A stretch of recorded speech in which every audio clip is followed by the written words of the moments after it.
Hi, my name is Dylan Menzie, and you're watching the AU Review. So welcome to Australia, guys. Thank you. Is this your first time here?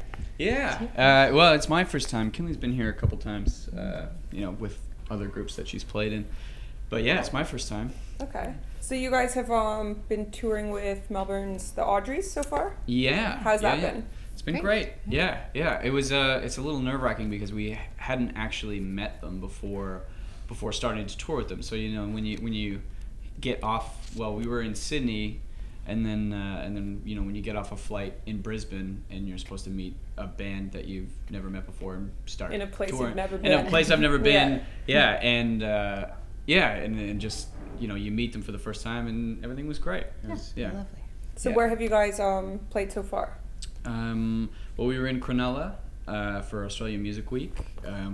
Did a few shows, like showcases down there, and then flew out of Sydney to Brisbane, did a couple shows in Brisbane, and then went to Adelaide, and played in Adelaide last night, and then tonight here at Leadbelly. So far you're pronouncing all of the cities correctly. Great. Okay, so your album Adolescent Nature, that came out last year. And your single Kenya was #1 on CBC, which is a big deal for Australians if they don't know. So how's your career taken off from there? It's almost hard to describe, because it's just had an effect on every part of my career. So like from audience attendance at shows, or like even just people now sing along to when I play Kenya, like people know the words, or even just going to, because this was really been the first year that I've toured across Canada in its entirety.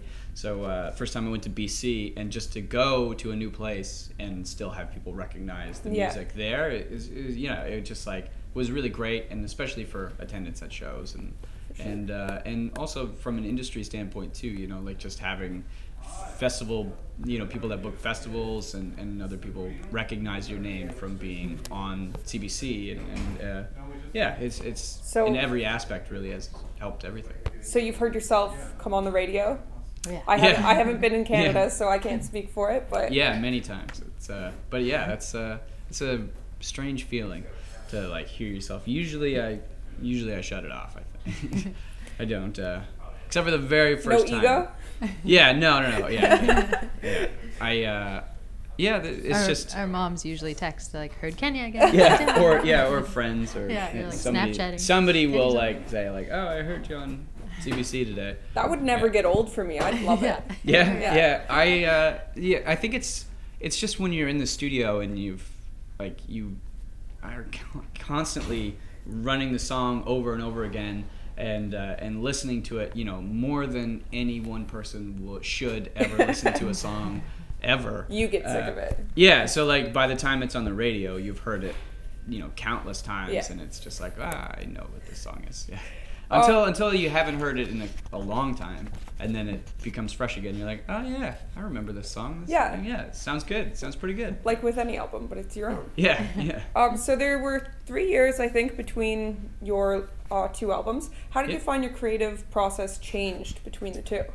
It changed a lot. When I released my first record, I was 18 and just had come out of high school, and just had no idea anything about the music industry, or really how to record an album or anything. So just having that experience in the studio kind of informs what you do in the studio, and so it changed a lot from record to record, and moving to a new producer also changes things a lot.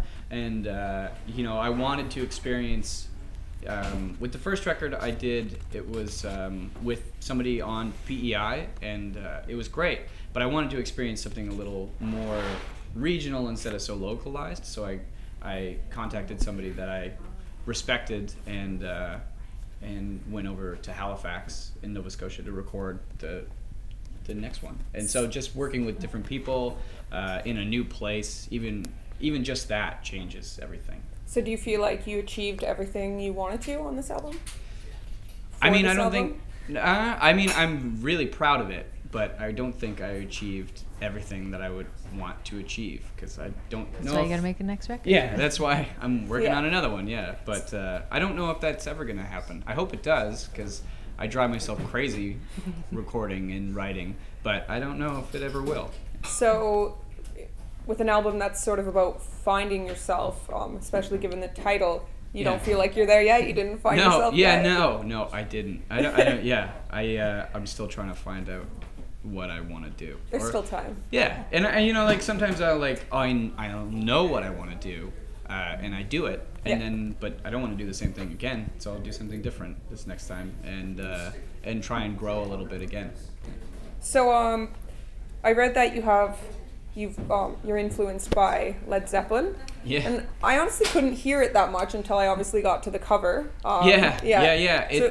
More so, not necessarily for. I mean, Led Zeppelin obviously has a lot of electric guitars. It's very heavy. But they're also.